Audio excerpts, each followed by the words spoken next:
بسم الله الرحمن الرحيم. المشاهد الكريم والمشاهدة الكريمة لقناة سلام، السلام عليكم ورحمة الله وبركاته.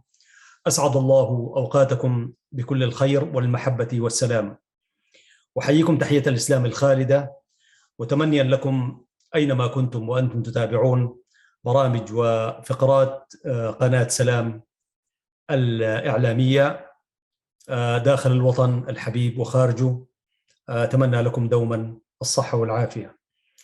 ها نحن على مشارف تفصلنا تقريبا أيام بل ساعات من الذكرى 31 لذكرى الاستقلال والتحرير. وفي ذكرى الاستقلال والتحرير تبرز تضحيات شعبنا الأبي، ومن هنا أترحم على كل الشهداء الذين سقوا هذه الأرض الفتية بدمائهم الزكية الطاهرة. وكذلك أحيي الشعب الموجود داخل البلد وخارجه في معسكرات اللجوء ومدن شتات العالم. وتبرز كذلك تضحيات كل المبدعين من بلادنا الحبيبة، ويأتي في مقدمة أولئك المبدعين الشعراء. والشعراء عندما أقول سواء الذين كتبوا الشعر بالحروف أو كتبوا الشعر بالرسومات وبالمسرح وبكل شيء جميل. وارتأيت في هذه الحلقة أن أقرأ عليكم ربما قصيدتين، لكن قبل أن أقرأ تلك القصيدة حفي بنا وحري بنا أن أحتفي بالشعراء على الأقل في هذا البرنامج الذي يهتم، برنامج مع اللغة العربية، يهتم بالكلمة والشعر والشعراء وكل ما له علاقة بفنون الأدب والثقافة بلغتنا العربية اللغة الجميلة. وفي يوم من الأيام أنساتي سيداتي سادتي، وأنا أهم بقراءة الميمية التي يمكن إذا وجدت سانحة سأقرأها في هذا البرنامج، وأنا أدشن الميمية، فقلت يا أخي هذا مساء جميل أحتفي وإياي والشعراء، وذكرت مجموعة من الشعراء الذين فقط أحببت أن أحييهم وأسلم عليهم بتلك المناسبة.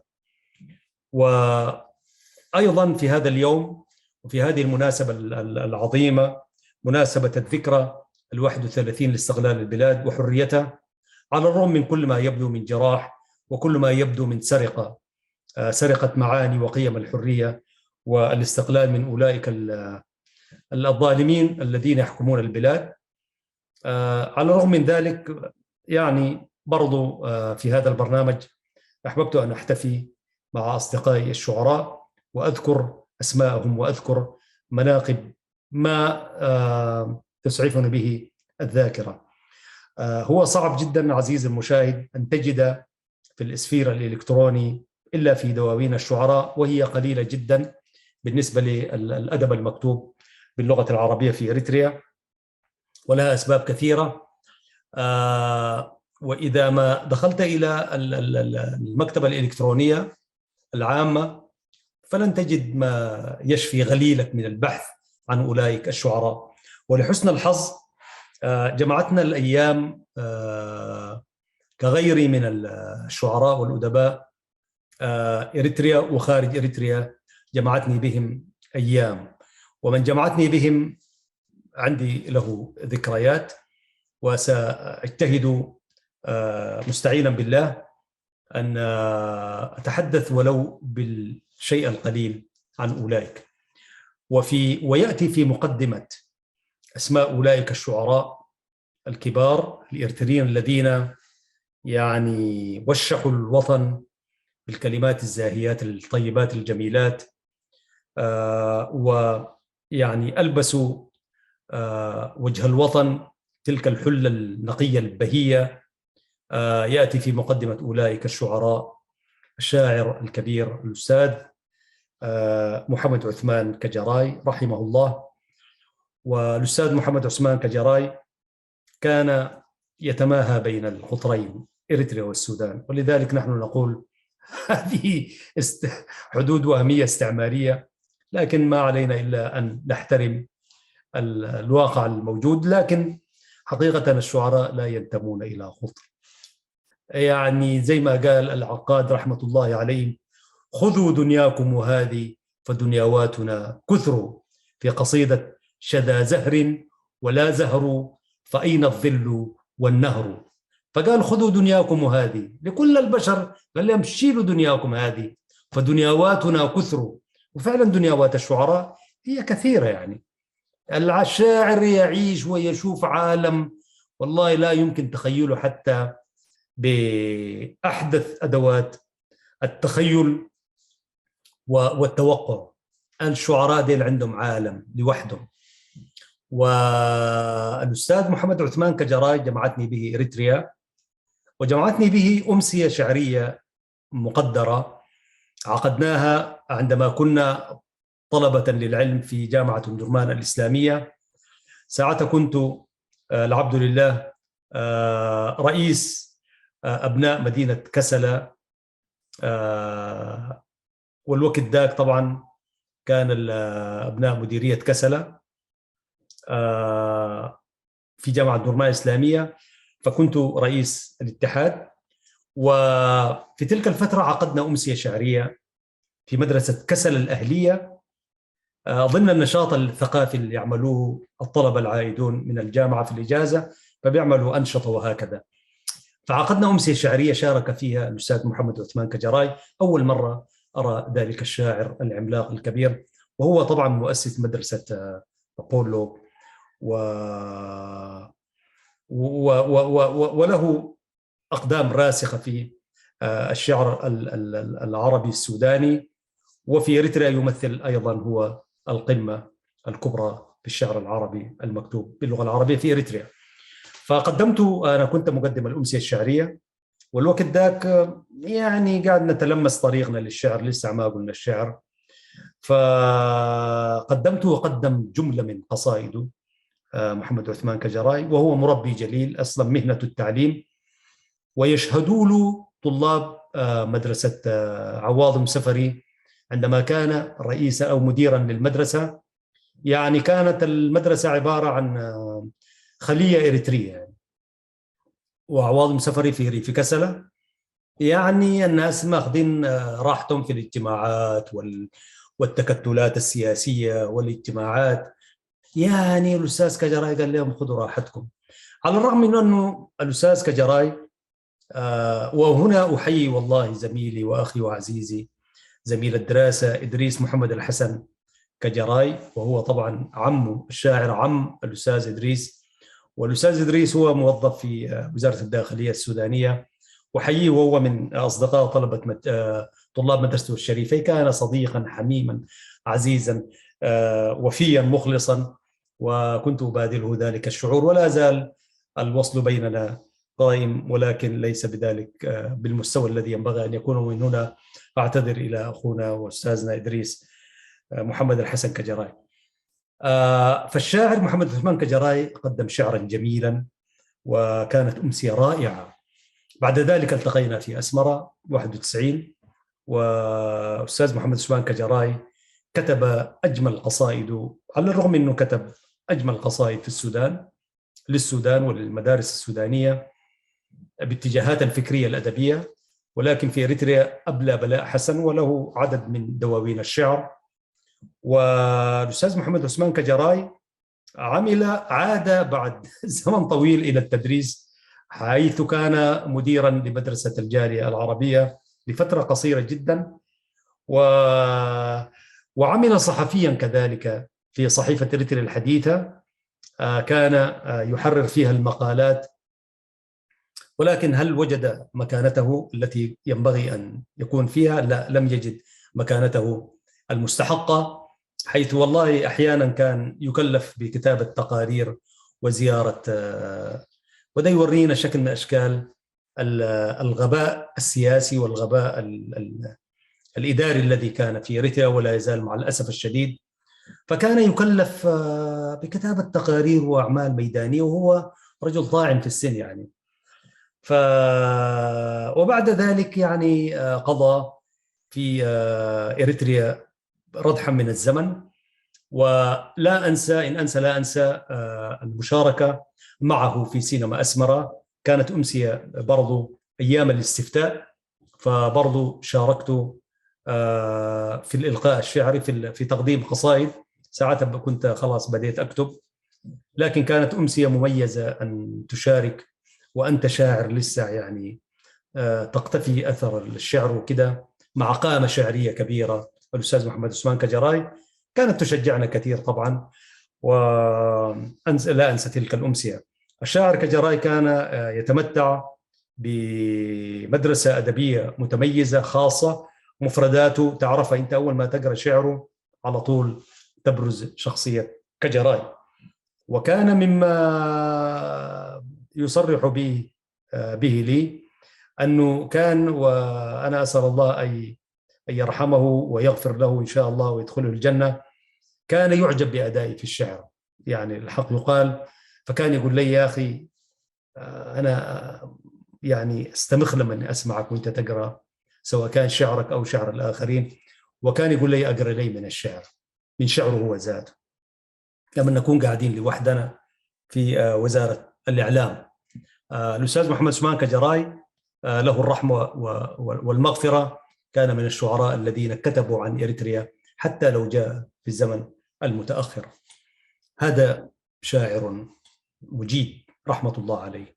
من الشعراء الراحلين كذلك الذين كتبت أسماءهم، وأنا القائمة أمامي بس حأنتقي يعني عدد منهم، بعد ذلك نأتي إلى قراءة شعرية إن شاء الله. ثم يأتي بعد ذلك الأستاذ عبد الرحمن سكاب رحمة الله عليه.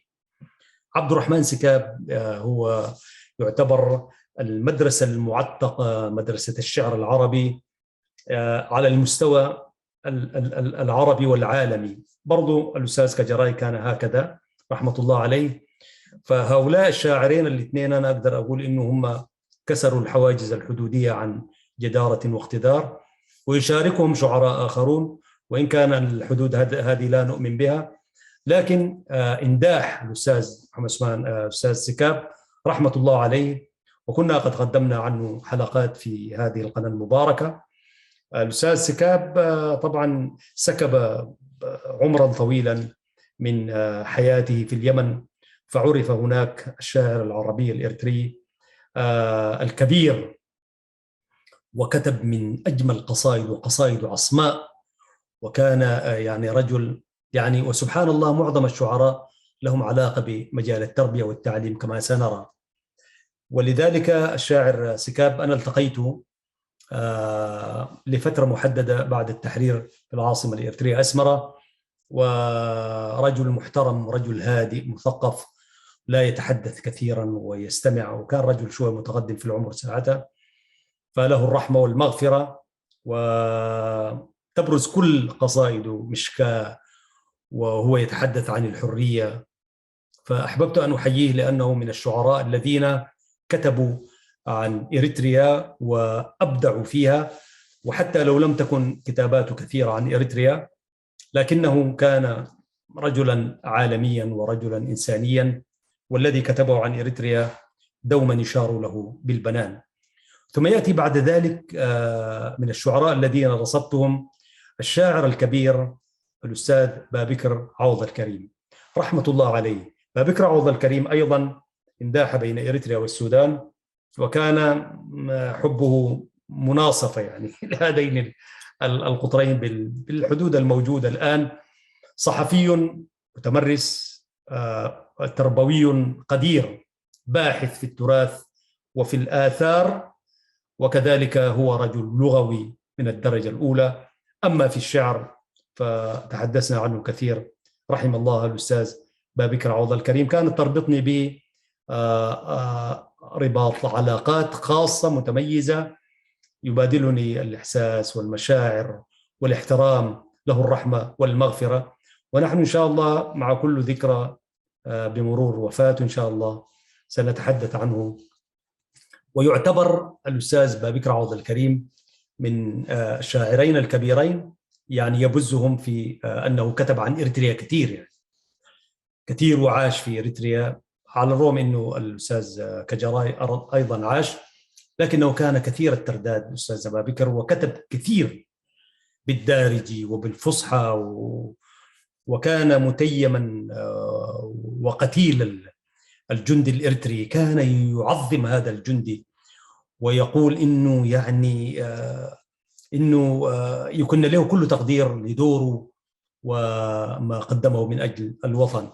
وأنا دائما كنت لما أمازحه أقول له: أنت إذا في بلوى ربنا ابتلاك بها حبك لإريتريا. قيس يا أخي. يقول لي طبعا لما لما خلاص ما يبقى قيس يا أخي تنبل، يقول يعني. فهو كان يدعي الكلمات، وهو والدته إريتريا طبعا. أنا أحييها وهي على قيد الحياة، سبحان الله يعني. أحييها وأحيي أبنائه كلهم بلا السميدعة والنورس والبيات. وهو سمى أبنائه الأسماء الشعراء الكبار. وهكذا كان الأستاذ بابكر عوض الكريم. يأتي مع ذلك، مع أولئك الشموس من الشعراء، الأستاذ محمد مدني. الأستاذ محمد مدني هذه يعني قصة شعرية متميزة في إريتريا. ويذكر محمد مدني حيث يذكر الشعر وتذكر جبهة التحرير الإريترية، ويذكر السودان وتذكر مدني، وفرقة برضو الفرق الفنية عقد الجلاد وأخريات. ويذكر حيث تذكر ما ذكرت مدينة بارنتو وإلا برز بارنتو نحن آتون العشية. الأستاذ محمد مدني هو من أبناء حلحل، من مواليد حلحل، وعاش وتربى في السودان، وهو حي يرزق بين الخرطوم وأنقرة أو اسطنبول يعني. وحي من هنا، وهو يأتي في مقدمة أولئك الشعراء الذين يجب وينبغي علينا أن نحييهم في هذا الاحتفاء الأدبي الشعري بمناسبة الشعراء الذين كتبوا عن إريتريا. مدني كل شعر تقريبا لا يمكن أن يكتب شيئا مدني وإلا إريتريا في أنفاسه، في حروفه، في تنهداته، في تمرده، في جنونه وفنونه. محمد مدني صحفي وسياسي وشاعر، وأنا أسميه الشاعر الفيلسوف. وعندي قصيدة أنا كاتبها عن محمد مدني اسمها الشاعر الفيلسوف، لم أقرأها حتى اليوم، وكتبتها قبل سنة تقريبا، وإن شاء الله يعني سأنشرها عما قريب إن شاء الله. فمحمد مدني هو ملك المسرح في التقديم، يعني عندما يقدم كان يقدم الأمسيات الأدبية والثقافية والفنية على مسارح جبهة التحرير الإريترية. يعني مدني كان جبهة لوحده يعني. أنا حقيقة لم أشاهد له إلا أمسية وحدي، ولكن ده قبل التحرير. بعد التحرير كانت لنا جلسات وسأحكيها. ولكن ما يقال إنه محمد مدني كان أولا رجلا بالمناسبة لا يتحدث إلا بالفصحى، بالذات عندما يأتي للشعر والشعراء وفي اللقاء، وهو يتحدث كذلك. هو يتحدث كلام الدارجي السوداني، ولكن الفصحى هي بارزة معه. أما إذا جلس ليكتب أو ليتحدث إلى وسائل الإعلام فإنه ينتقي كلماته انتقاء ويوقعها توقيعا يعني لا يعني يأسرك. دي وحدة. الحاجة الثانية، الأستاذ محمد مدني هو رجل مترجم، رجل يعرف اللغات العربية والإنجليزية والتجرينية والتجريت، هذا الذي أعرفه عنه. فهو كان شيخ المترجمين. وللمعلومية أنه هو الذي ترجم الدستور الإريتري المعطل، وكذلك ترجم مسودة الاستفتاء أعتقد، وكثير من المراسم الرسمية كان يترجمها محمد مدني. وأذكر في يوم من الأيام وهو يترجم في وزارة الإعلام، يعني كلام كده شوية بالتقرينيا جاهه كده ملخبط يعني، فهو شغال وبعدين لما يشتغل هو ينكب. هو طبعا عنده أسلوبه وحياته الخاصة، لكن عندما ينوي إنجاز عمل ينجزه يعني. فتلخبط عليه الأمور وكلام كده شافه كده غريب يعني. فقال لي بالله شوف يا شريف، ربنا قال وجعلناكم شعوبا وقبائل لتعارفوا. ناس دي يا أخي يكتبوا لنا كلام يا أخي وكأنه قاعد يقول لنا اللي تعالي تتعاركوا. ف... فضحكنا، قام طوالي شال الورقه ويمشي يسال واحد يقول له الكلمه دي معناها شنو كده، مع انه هو شيخ الترجمه ويفقه اللغه التجرينيه دي فقه كامل، من العربي الى التجرينيه، من التجرينيه الى العربي، ومن الانجليزيه كذلك. فهو رجل يعني قامه كبيره في فنون اللغه وترجماتها. كذلك الأستاذ محمد مدني هو كذلك من الشعراء القلائل الذين لا يتحدثون إلى وسائل الإعلام. يعني مدني عشان تقول له، عشان تعمل معاه لقاء، يعني ممكن تجري وراه سنة وبعد كده ممكن ما تلقاه يعني. فهو قليل الحديث، ولا مع أنه هو رجل إعلامي، رجل إعلامي من الدرجة الأولى، وعلى الرغم من احترامه للإعلام والإعلاميين لكن ما يحب يظهر كثير. ومدني ما من النوعية اللي بتحب الظهور، وهو دائما يعني له عالم كده ويعيش. هو الشاعر الوحيد أنا أقول في إريتريا الذي عاش حياته كما يراها وكما أرادها هو. يعني ما تأخذ الرياح، حاجة مؤمن بها يؤمن بها ويعملها. مدني يعتبر من الشعراء الذين تصدوا للطومة والعصبة الحاكمة وللعنة في إريتريا، يعني بكتابات شبه واضحة وهو داخل البلد. ومدني جريء في شعره، الشعر الذي لا يشبه إلا مدني، يقول دون استحياء، دون استحياء سياسي يعني. ورجل هو محافظ على فكرة، على الرغم من أنه يعني ينتمي إلى تيارات فكرية معينة، لكنه في قلبه شيء من إيمان وشيء من قرآن حقيقة، وهو رجل قارئ لكتاب الله بأمانة. يعني القرآن ده موجود في عقله، وقرأ هذا الكتاب المبين، ويستشهد به كمان في كتاباته الشعرية التي تشبه هو. شعره عند مدني أجمل شيء عندما يقرأه هو. لا يكتب بالأسلوب التقليدي، بالأسلوب المعروف عند الشعراء، هو يكتب بمدرسته الخاصة، ويعتبر من الشعراء المحظوظين كمان. يعني طبع كذا ديوان يعني من الشعراء المحظوظين في إريتريا.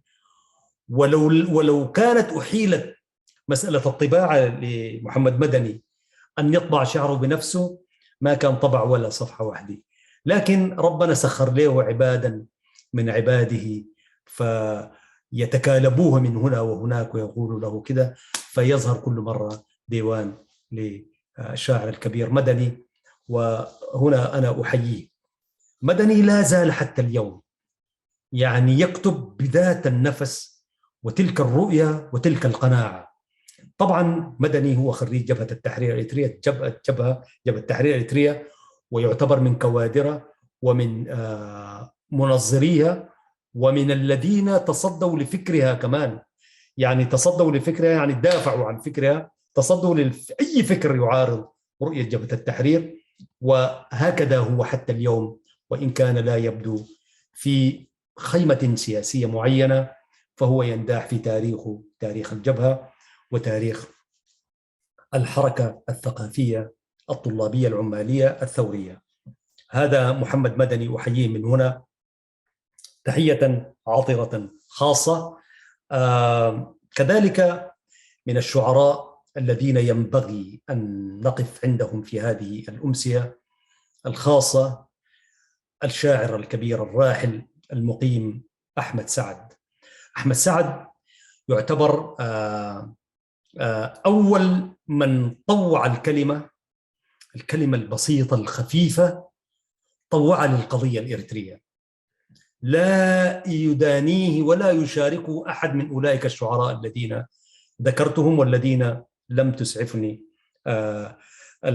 ساعات البرنامج لكي أذكرهم، لكن عن حق واستحقاق وجدارة يعتبر الشاعر أحمد سعد المرحوم يعتبر سيد من طوع الكلمة، وأكثر الذين كتبوا عن إريتريا بشكل بشكل مسرحي وشعر، وأكثر من تغنى الفنانون بشعره، وأكثر الأشعار التي يستعين بها الإعلاميون في المناسبات.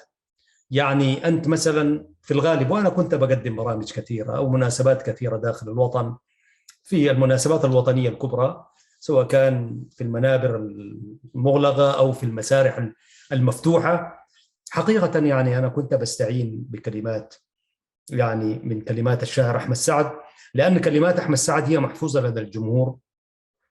يعانقني هوى وطني يسلمني بطاقات، وكثير من أشعاره التي تغنى بها الفنان الأستاذ إدريس محمد علي رحمه الله حيا وشهيدا. ولذلك وتغنى له كثير من الشعراء والفنانون كذلك، من الفنانين عثمان عبد الرحيم وأعتقد حسين محمد علي، أعتقد ذلك. ويعتبر كذلك من الشعراء الذين طبعت دواوينهم بعد وفاته. وأحمد سعد عنده ديوان شعر واحد معروف، ولذلك يأتي في تلك القائمة الكبيرة من شعراء إريتريا. أيها المشاهدون الكرام، ربما سأواصل الحديث عن الشعراء، لأنه بعدين قصيدتنا ديك ممكن نشوف لها مناسبة ثانية، لأنه هذا يوم ينبغي أن نوفي الناس حقوقهم. فاصل قصير وأعود إليكم أيها المشاهدون الكرام عبر هذه الشبكة المباركة. كونوا معنا.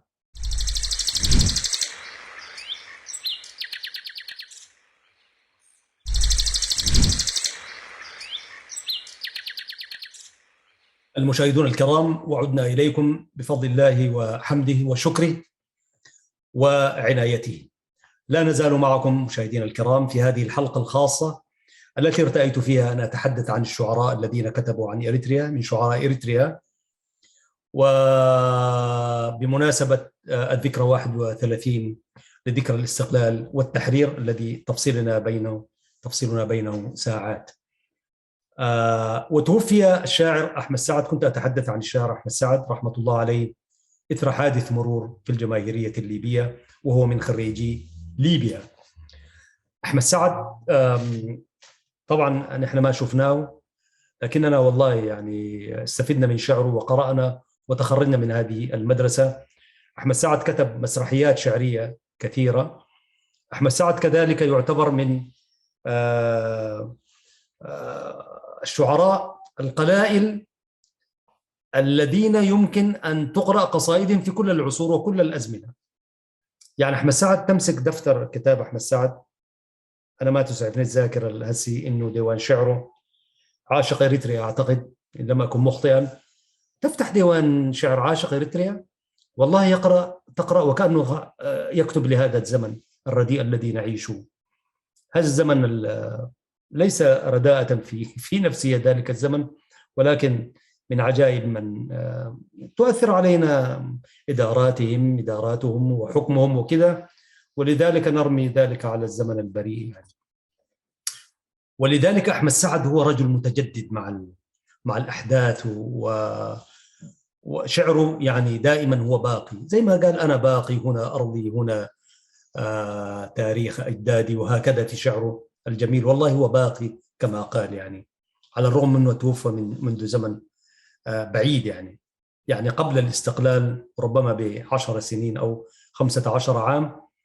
يعني 40 عاما وأكثر، ولا يزال أحمد سعد هو القامة الشعرية الكبرى. يأتي مع أولئك الشعراء الكبار من الشعراء الذين كتبوا عن إريتريا الشاعر الإعلامي الكبير إدريس عوض الكريم.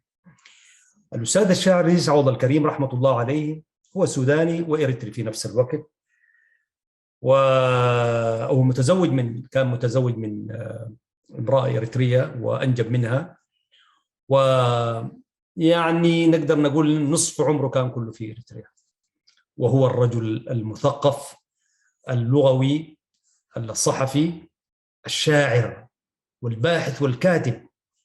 التقيته طبعا في إريتريا عندما كان عضو في مفوضية الاستفتاء، ثم التحق بوزارة الإعلام بعد ذلك في إريتريا الحديثة العربية، ثم إريتريا بروفايل الصحيفة الإنجليزية، وسكب عمره كله في تلك وخرج منها حاسر الرأس. مع الأسف الشديد رجع إلى السودان، ويعني عانى من مرض شوية رحمة الله عليه، وهكذا خرج من إريتريا والله، ولم يتم تكريمه ولم يتم الاحتفاء به، وهو الذي يعني كان يقود العمل الإعلامي، وكتب عن إريتريا قصائد جميلة جدا جدا. هو طبعا من المدارس الفكرية السودانية، وهو من ذلك الجيل، نهايات الجيل الذهبي في السودان. آمن بالقضية الإريترية فانتمى إليها وأصبح إريتري، وأخذ الجنسية أعطى إريتريا كل ما عنده رحمة الله عليه، ولم يأخذ منها شيئا. فحري بنا والله أن نحيي في هذا المساء الشاعر الإعلامي اللغوي الكبير الأستاذ إدريس عوض الكريم رحمة الله عليه، وحيي أهله وأبنائه حيثما كانوا. كذلك من الشعراء الذين هو الشعراء الشاعرات قليلات في الواقع. أنا ما بعرف ليه، يعني شاعرات لا يكتبن بالعربية في إريتريا ليست كثر كالرجال، وحقيبة الشعراء هي حقيبة ذكورية في إريتريا. الجنس الآخر فيها ما كثير. نذكر منهن أنا سأتحدث عن الراحلة شريفة العلوي رحمة الله عليها، لكن من الشاعرات المعروفات البارزات اليوم يعني تجي أولا الراحلة شريفة العلوي، كذلك الشاعرة الأخت حنان مران وهي صحفية وشاعرة معروفة، كذلك الشاعرة فاطمة موسى هي أيضا لها شعر، وكذلك الشاعرة حنان محمد صالح. وأرجو أن لا أكون نسيت على قلة أنسى اسم كده تبقى مشكلة. لكن عموما أحيي أي شاعرة أنا ما ذكرت اسمها، لكن هن قليلات مقارنة بالرجال. أحييهن تحية عطرة تليق بمقامهن. الشاعرة شريفة العلوي حقيقة أنا لم ألتقي بها، على الرغم أنه أيامي في القاهرة هي كانت قبلنا، وأحيانا كانت تجي وتمشي، لكن لم نلتقي. بس قريت ديوان شعرها وأنا في القاهرة تحديدا، وأنا في جامعة الدول العربية. يعني أهدتني له واحدة من الأخوات في جامعة الدول في الأمانة الفنية كانت معانا، أهدتني ذلك الديوان وحييها من هنا. وقرأت شعرها وفيه شعر كثير عن إريتريا، بعدين قريت سيرة ذاتية وكده بتاع ما كنت أعرفها أنا قبلها حقيقة. وهي كانت تتماهى، أو الناس كانوا يأخذوها هي شاعرة جيبوتية إريترية، لكن من يقرأ شعرها أنا ما قلت لكم أيها الناس، الشعراء لا ينتمون إلى وطن واحد، الشعراء ينتمون إلى هذا العالم الفسيح. طبعا لا يستطيع أن يكونوا عندهم 20 هنا، لكن مؤكد أي شاعر مش في إريتريا، أي شاعر في أي دنيا، المنطقة اللي الناس ينسبوه إليها تلقاه يتمدد كده وكده وكده، على الأقل إلى 3 أو 2، وقد يمتد إلى 4 أقطار. يعني على سبيل المثال محمد الفيتوري مثلا، واحد نقول له سوداني، ليبي، ما بعرف، مصري، وهكذا. وكثير من الشعراء لا ينتمون إلى قطر واحد. هو الشاعر هكذا، هو الشاعر ذاته لو بمراده ممكن ما هو ينتمي للإنسانية دي كلها. وبالتالي شنو يعني دولة بيجاي شارع، يعني لا في حاجز لا في بتاع، يقول لك دي بس دي حدود كده ودي حدود كده. ده كلام ما ينفع مع الشعراء.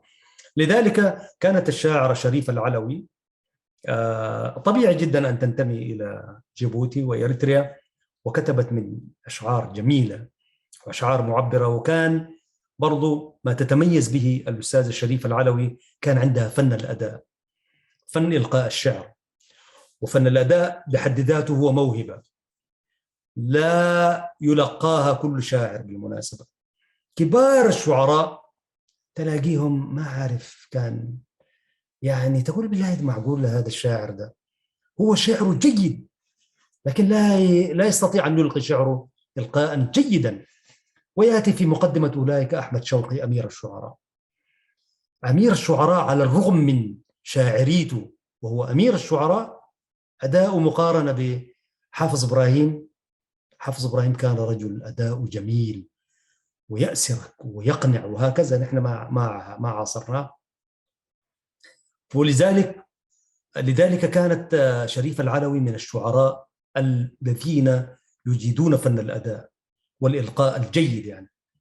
ومن الذين لا يجيدون فن الإلقاء فاروق جويدة، يعني الشاعر المصري الكبير يعني، وليس فاروق شوش. فاروق جويدة الذي كتب يعني، وأحييه من هنا. وأنا والله اتصلت عليه مرة وأنا في القاهرة وحياني وحييته، كان والله يعني ما عارف، بس ما سنحت لنا الظروف نلتقي. كنت داير ألقاه وكنت داير أقول له حقيقة، هو شاعر كبير يعني، كنت داير أقول له يا أستاذ فاروق جويدة، أنت شعرك جميل، لكن هو ما يتقن الأداء.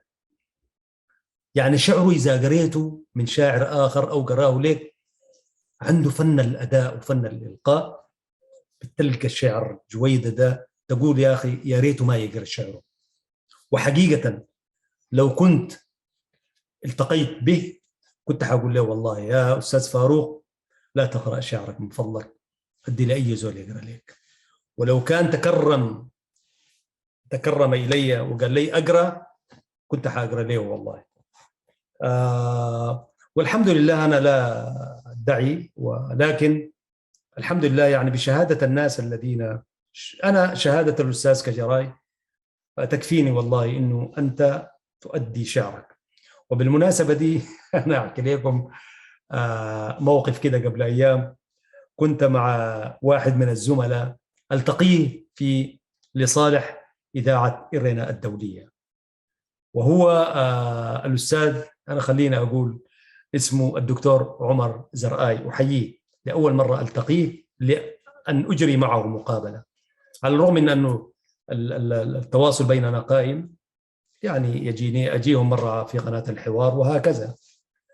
فقال لي يعني مداعبة أخوية، فقال لي يا أستاذ كيفك وبتاع هناي، وكان لقاء جيد يعني. أنا يعني حققت إشباع صحفي، أنا أجريت معه، فتحدث حديث العارفين، وهو صحفي طبعا. الدكتور عمر زراي أحييه، هو صحفي وهو في نفس الوقت برضو رجل قانوني، وفي نفس الوقت أيضا رجل مال وأعمال يعني. قال لي أنا كان عندي علاقة في يوم ما من الشعر، في يوم من الأيام علاقة بالشعر. فقال لي وإنت في صوت الجماهير الإريترية أيام الحرب، حرب بادمة، يعني قال لي أنا منذ ذلك التاريخ 98 99 يعني 98، قال لي أنا من الوقت ذاك ماخذ على خاطري منك يا راجل. قلت له وقلنا هذه مناسبة كده يعني أقول لك. قلت له إن شاء الله خير يا أستاذ.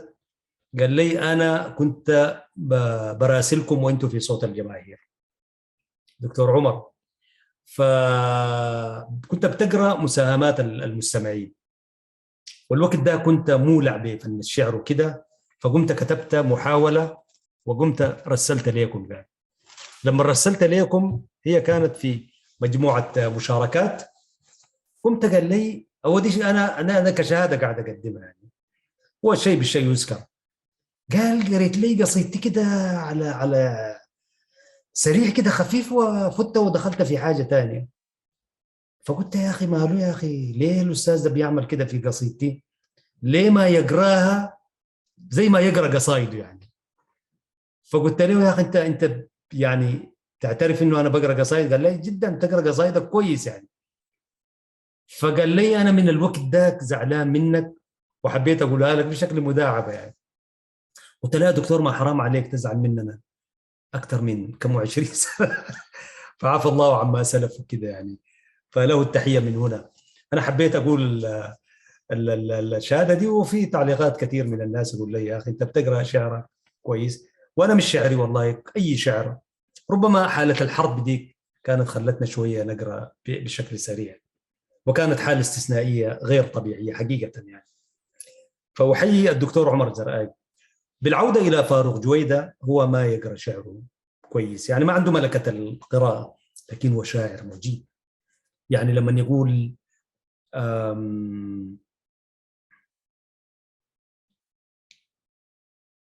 لا أنت مصر، لا أنت مصر، ولا السماء سماك، مدي يديك تكلمي لأراك.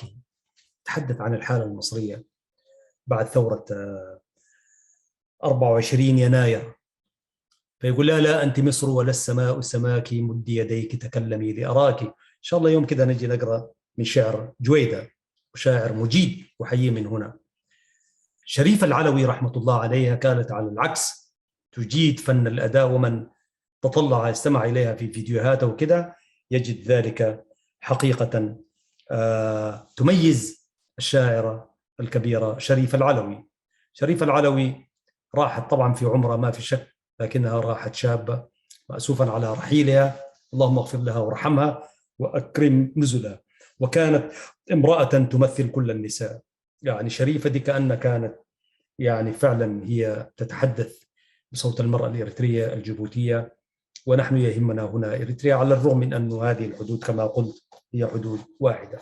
وإن شاء الله في يوم من الأيام في شعراء من جيبوتي أنا تعرفت عليهم، ومن الصومال إن شاء الله سنأتي ونستمع إلى أشعارهم. هنالك شعراء مجيدين، لا أستبق الأحداث ولكن التواصل قائم معهم بإذن الله. نأتي الآن إلى شيخ شعراء إريتريا، شاعر الكبير محمد الحاج موسى. هذا الشاعر العملاق محمد الحاج موسى هو طبعا امتداد للمدرسة الشعرية الملتزمة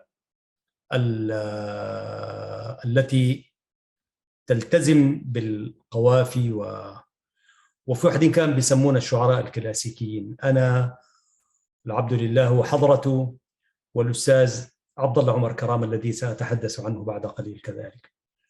أحمد الحاج موسى طيب هو الشاعر، على الرغم من أنه سمونا كلاسيكيين ونعتز بتلك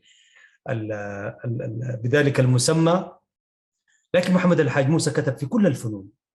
كتب في الشعر التفعيلة، وفي الشعر العمودي المقف الموزون، وكتب بالشعر الشعر العادي، الشعر الغنائي. وكتب الحاج موسى ما يتميز به، كتب بلغة التجريت، يعني من أشعاره في لغة التجريت لعلامة حاطوطة بدح لها للعلايم. يعني قصيدة معروفة منشورة في الإسفير. والله عندما تستمع إلى الحاج موسى وهو يكتب شعره بلغة التجريت، تقول هذا الرجل عايش في قرية نائية لا يعرف المدينة ولا يعرف أهلها، وقاعد كده حواليه الأغنام والخرفان والجمال والدواب والقطاطي من هناك والخضر والزراعة، وهكذا، ورجل بسيط لابس عراقي كده وماسك عصايته. أنا هكذا أتخيل الحاج موسى، وينزل البير يجيب الموية كأنه لم يرى بغداد وهي تغتسل كل مساء، وهو قد رأى دمشق وهي تتكحل في كل لحظة، وهو الذي رأى الخرطوم عندما كانت خرطوم الليل، الخرطوم بالليل. الخرطوم أيضا كانت خرطوم في زمانه، وهو الذي رأى كثير من العواصم.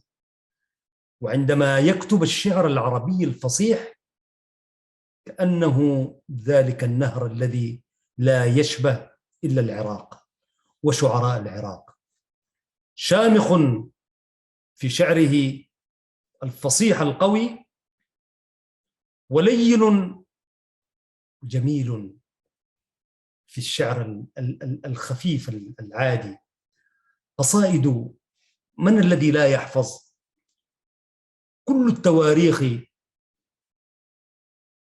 في التاريخ داخلها فن التخيل تشكيلا وتلوينا، كل البطولات في التاريخ داخلها فن التخيل تشكيلا وتلوينا، إلا بطولتنا جاءت مبرأة، فالفعل نبدعه والقول يعيينا في سبتمبريته القوية. ومن لا يذكر خديجة، ومن لا يذكر كثير من شعره. نحن باقون. أنا أسميه شيخ شعراء إريتريا، الشاعر محمد الحاج موسى، وقامة شعرية فريدة، وهو مربي جليل كمان، مدرس، وهو رجل لغوي.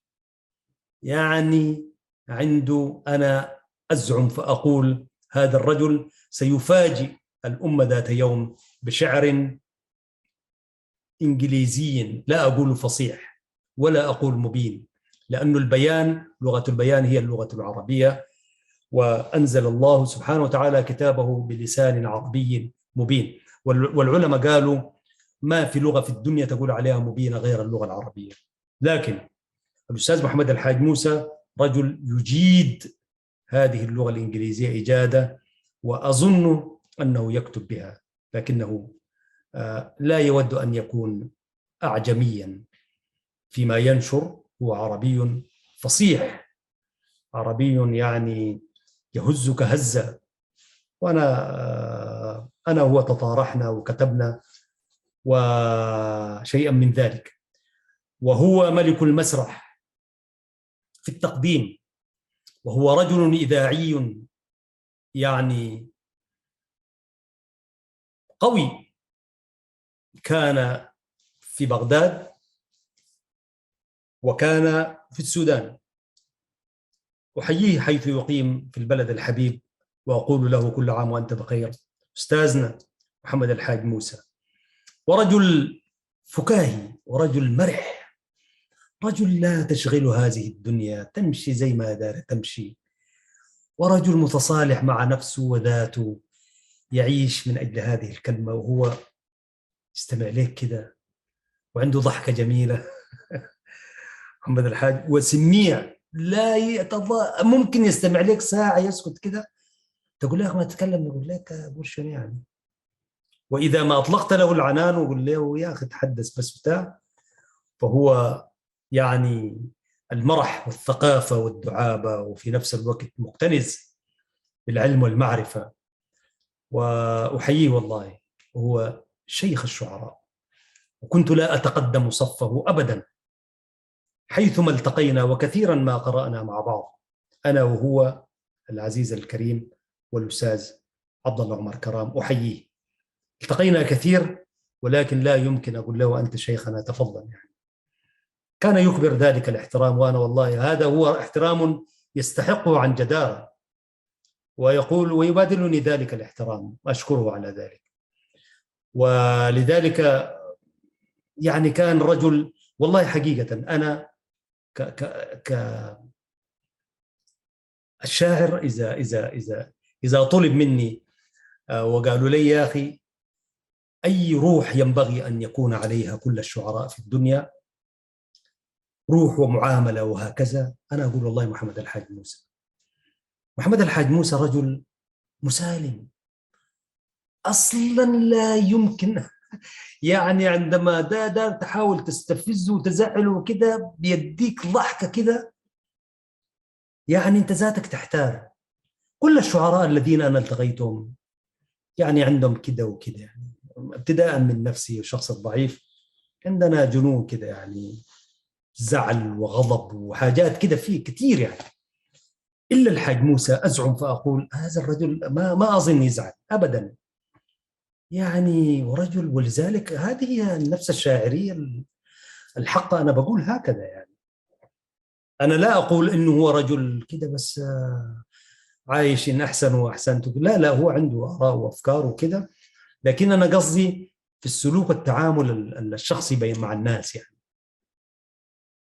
رجل شاعر فعلا، يعني رقيق الإحساس، مرهف الوجدان، متصالح، ما عنده، لا عنده خصومات، لا عنده عداوات، لا عنده مناكفات، لا غير عفوا التراشقات والمداعبات وهكذا وبتاع. وعندما يطلق القصيدة هي تتحدث عن نفسه، شاعرنا الكبير محمد الحاج موسى له التحية والتقدير، من الذين أبلوا بلاء حسنا أيضا في دنيا الشعر والشعراء الأستاذ عبد الله عمر كرام، مدير المدرسة العالمية في مدينة جدة، أحييه وأحيي أسرته وأصدقائه.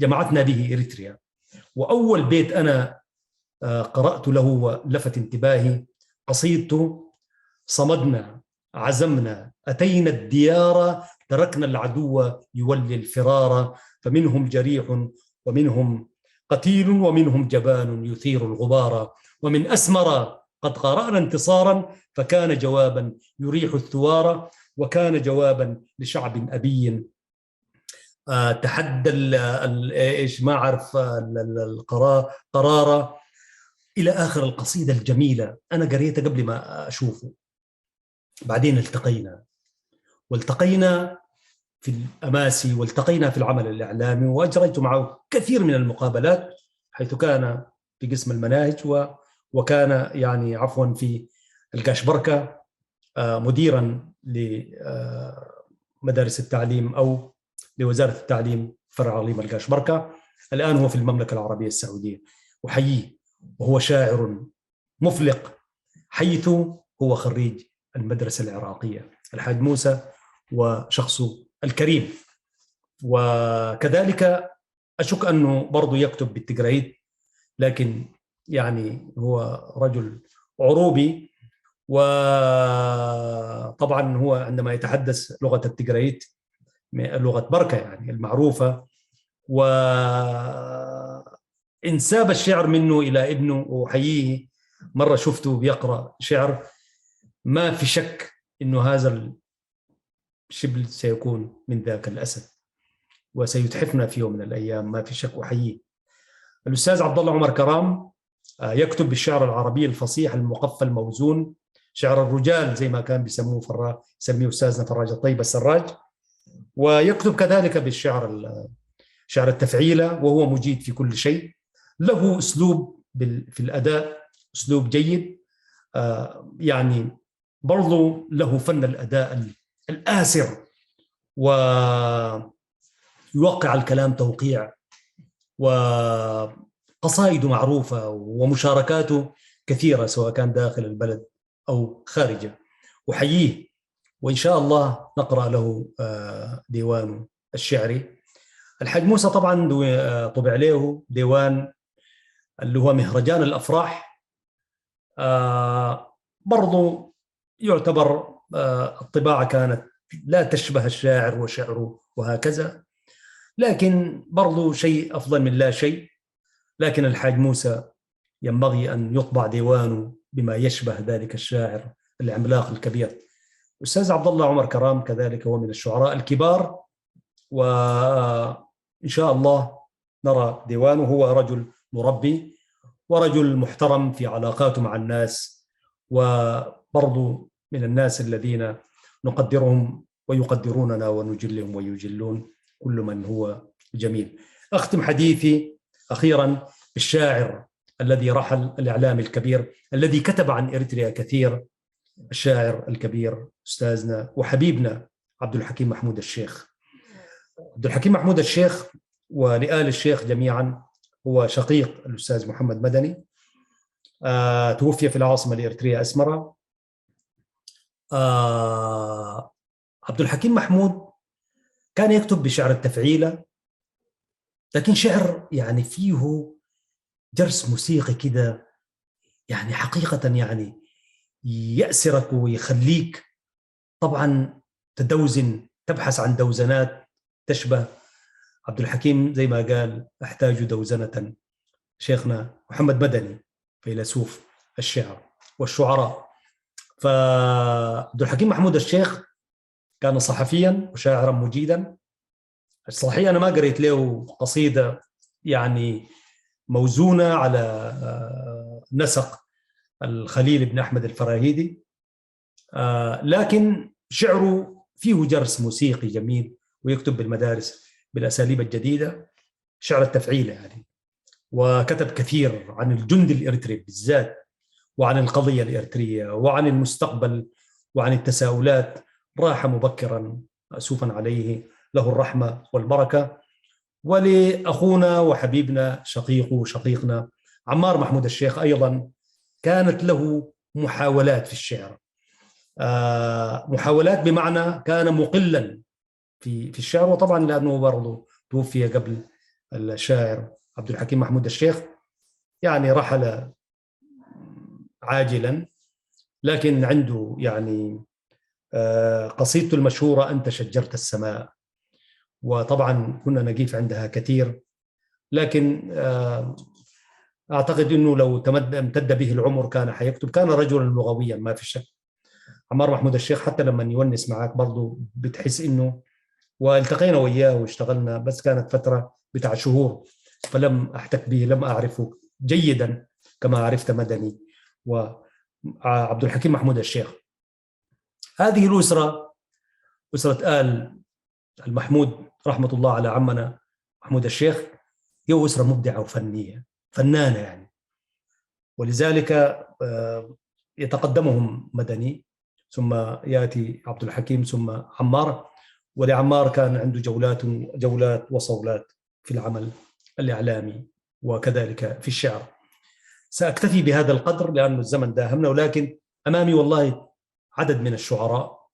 قلت إنه في هذا اليوم خلونا نحتفي بالشعر والشعراء، وإنه يوم من أيام كتب فيه أولئك الشعراء، كتبوا بالليالي، وكتبوا في ظروف قاهرة، وكتبوا في كل الذين ذكرناهم.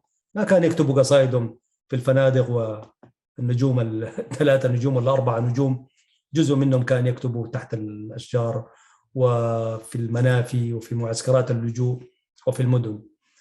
كان ينبغي أن أتحدث عن الدكتور تاج الدين نور الدائم، شاعر كبير وله عدد من الأشعار. كان ينبغي أن أتحدث عن الشاعر الشاب صالح طه. كان ينبغي أن أتحدث عن الشاعر توفيق قسم الله، توفيق شاعر مجيد. كان ينبغي أن نتحدث عن يبات علي فايد كشاعر، وكثير من الشعراء الذين كان ينبغي أن نتحدث عنهم.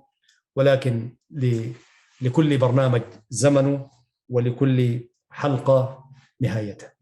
مع الأسف الشديد سأتوقف هنا عزيزي المشاهد وعزيزتي المشاهدة.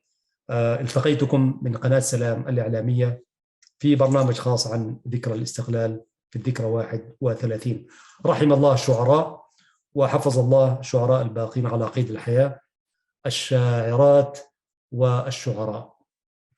محدثكم أحمد شريف دائما يتمنى لكم أطيب اللحظات، وأقول لكم في الختام طالما هو الشعر والشعراء: ولو أن شوقي قد توزع بينكم، ولو أن شوقي قد توزع بينكم، لقلدكم ماسا من الحب مطبق. ولو أن شعري قد رنى سرج سابح لفاض عميما من لمن النظم فيهق أسوح به كل الخيام وأنتشي على سرر موزونة الطهر البقو. شكرا لكم مشاهدي الكرام، تحية لكم وتحية شكر للطاقم الفني في قناة سلام الإعلامية. ألتقيكم في الحلقة المقبلة، حتى ذلكم الحين أستودعكم الله، والسلام عليكم ورحمة الله وبركاته، والحمد لله رب العالمين.